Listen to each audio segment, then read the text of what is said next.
Hello, my awesome project managers. Welcome to PMBOK Guide Gold. Today, we're going to be taking a look at data flow diagrams again. This is an important part of the exam, how everything interweaves together. So the project charter, again, comes out of develop project charter. It goes to plan scope management.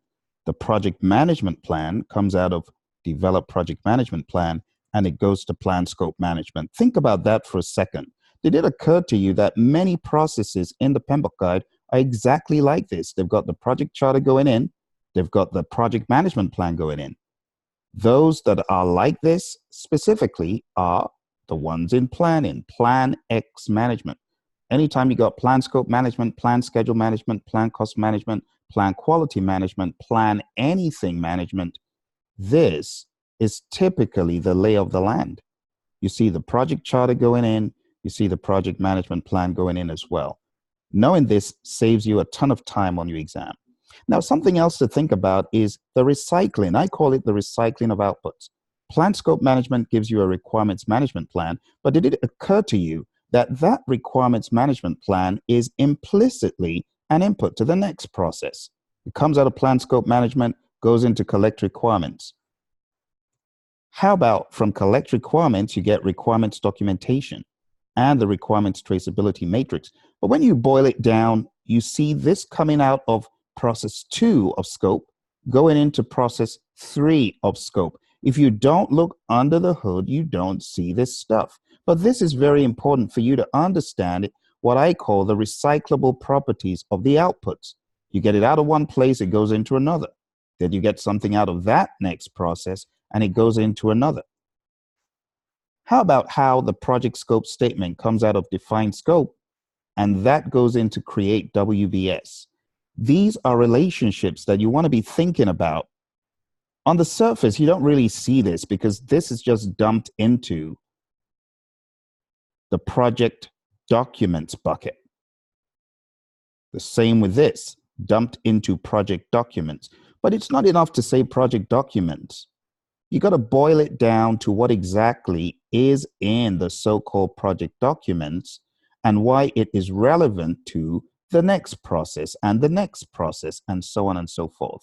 So the purpose of this is to really call your attention to the recyclable properties of these outputs.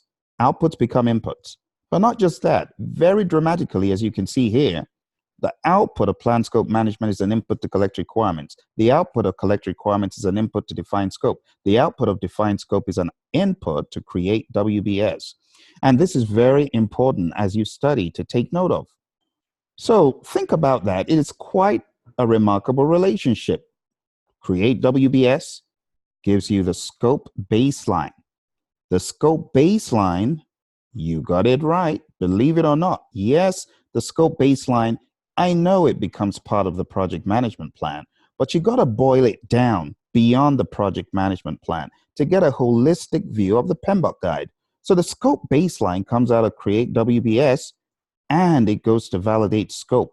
Yes, as part of the project management plan, but it's not enough to just look at the project management plan going into every process except these two in yellow. It's not enough. You need to understand what is in the plan that makes it relevant. What is in the plan that makes it relevant to scope? What is in the plan that makes it relevant to this particular process? Why should I factor in the communications management plan in some processes within stakeholder management? For example, you see where I'm going with this? So you got to be a little bit more intentional in looking under the hood to find out what is in the so-called PD. Yes, yes, yes. Page 89. We talk about it all the time, but it's not enough to just rattle off what is on page 89. You need to understand the relevance. Let me show you this for a second here. Without your requirements documentation and the requirements traceability matrix, how on earth are you going to come out with a solid project scope statement? How? To answer that question, you need to know what the project scope statement is. It breaks down everything that has to be done to achieve success. In that, the deliverable is described in detail. The work needed to be done. Think about it. This right here is work to fulfill what is in here. So if you don't know what is in here, the requirements traceability matrix, and you don't know what is in here, requirements documentation, how on earth are you going to know the work required to pull this off? You got to know this to do this. You see what I'm saying? So all of this stuff is important in understanding the holistic view. And this is why a lot of folks fail the exam. They've got loose connection points or no connection points. They've got no frame of reference from the last process to the current process. So I want to encourage you, my friends, as you study, you got to go to the next level. Page 89 is like smoke and mirrors because it looks like, oh, yeah, project documents. I know what this is. But it's not enough to just know what it is. You got to understand how it relates to the process you are being quizzed on. And that's why people find the exam hard. Yes, I know what the project scope statement is, but do I know how it is relevant to process X, Y, and Z? That's what you need to be doing. This is what you need to be thinking about. Okay, so the next time you pull out your PMBOK guide to study, I want you to think again. How is it relevant? Let's go a step further. The scope management plan, again, comes out of plan scope management, right? But did it occur to you that it is an implicit feed into every single one of these processes that happens after it? What am I talking about? Collect requirements, define scope, create WBS, validate scope, control scope. They all feed off the scope management plan. The scope management plan. They all feed off it. They all feed off it. Now, I know it is implicit in the project management plan, but I don't just want implicit relationships. I want you to understand what is happening under. Implicitly, yes, but I want it to be right there in the forefront of your attention.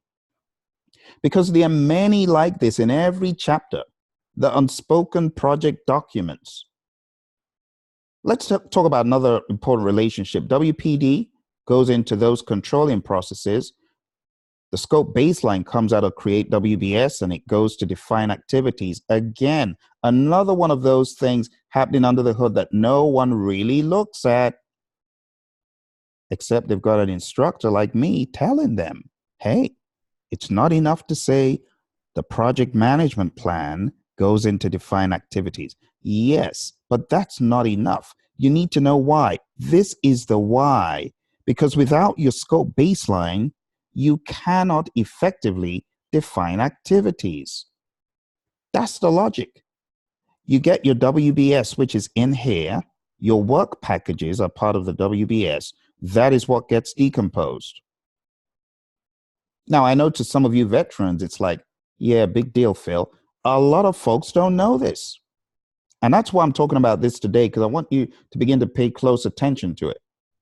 Another relationship of importance is how control quality feeds validate scope with verified deliverables. I talk about it all the time. Verified deliverables go into validate scope. Another one that is worthy of attention. Scope baseline goes into define activities. Another one that is worthy of attention. Pay close attention to these interconnections. Validate scope gives accepted deliverables if the customer is happy, and that goes to close project or phase. Another one of those for you to pay close attention to. How about the interconnection between what we call control scope, right here, and work performance information coming out of that?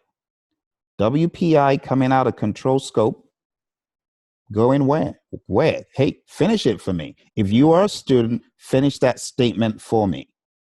WPI goes where?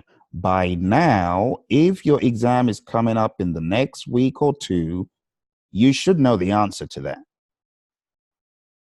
It goes into monitor and control project work. You see how everything comes together? But there's a lot of stuff happening under that nobody knows except they're told. What about performing integrated change control? Let me ask you, what do you think is coming next? You got it. You got it. What is coming next is actually the change request coming out of validate scope, going in here, coming out of control scope, going in here. Change requests.